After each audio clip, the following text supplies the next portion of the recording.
لكن ياسر القحطاني قيمة كبيرة وبيلعب لنادي كبير، فطبيعي شخصيته تكون بهذه القيمة. نيفيز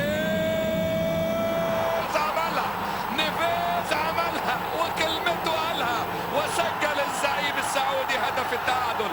ضربة حرة بمثابة ضربة الجزاء وبباطن بوش الحذاء ومن خارج منطقة الجزاء، وقد تكون للهلاليين عدالة السماء. يتقدم الهلال بهدف التعادل.